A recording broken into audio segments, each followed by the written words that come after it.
Putin নামক নিশানায় নিষেধাজ্ঞা নামের তীর ছুটতে বেশ স্বাচ্ছন্দ্য বোধ করে পশ্চিমারা। তবে পুতিন যে তার শত্রুদের কোনো আঘাতকেই তোয়াক্কা করে না, তা তার শাসন পদ্ধতি দেখলেই বোঝা যায়।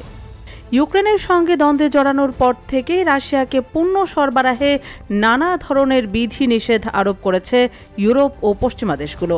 এর জবাবেই এবার কঠোর হওয়ার কথা ভাবতে শুরু করেছেন রাশিয়ার ক্ষমতাধর প্রেসিডেন্ট ভ্লাদিমির পুতিন। কৌশল হিসেবে ইউরেনিয়াম, টাইটানিয়াম ও নিকেল জাতীয় পণ্য রপ্তানি সীমাবদ্ধ করার কথা ভাবছেন তিনি। আর এ পদক্ষেপ কার্যকর করতে মন্ত্রিসভা ডেকেছেন পুতিন।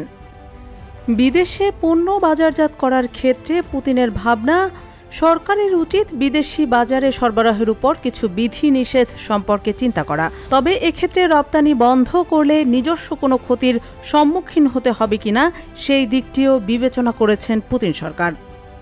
এ ব্যাপারে পুতিন বলেন, তারা আমাদের কাছে বেশ কিছু পণ্যের সরবরাহ সীমাবদ্ধ করেছে।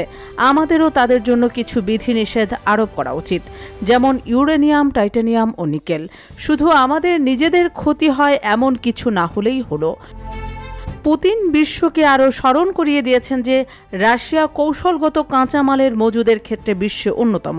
তাদের প্রায় 22% প্রাকৃতিক গ্যাস, প্রায় 23% স্বর্ণ এবং প্রায় 55% হীরার মজুদ রয়েছে।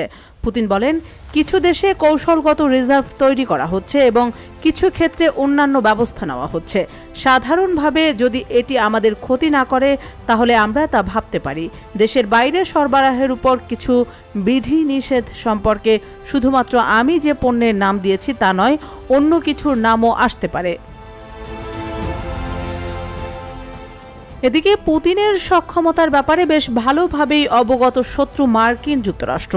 তাই তো দেশটির আসন্ন নির্বাচনের দুই প্রতিদ্বন্দ্বী ডেমোক্র্যাট প্রার্থী কমলা হ্যারিস এবং রিপাবলিকান প্রার্থী ডোনাল্ড ট্রাম্প একজন আরেকজনকে কটাক্ষ করতে এবার রুশ প্রেসিডেন্ট ভ্লাদিমির পুতিনকে ব্যবহার করলেন।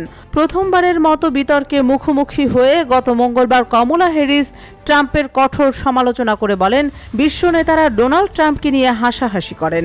রুশ প্রেসিডেন্ট ভ্লাদিমির পুতিন তো ট্রাম্পকে তার লাঞ্চে খেয়ে ফেলার মতো ক্ষমতা রাখেন।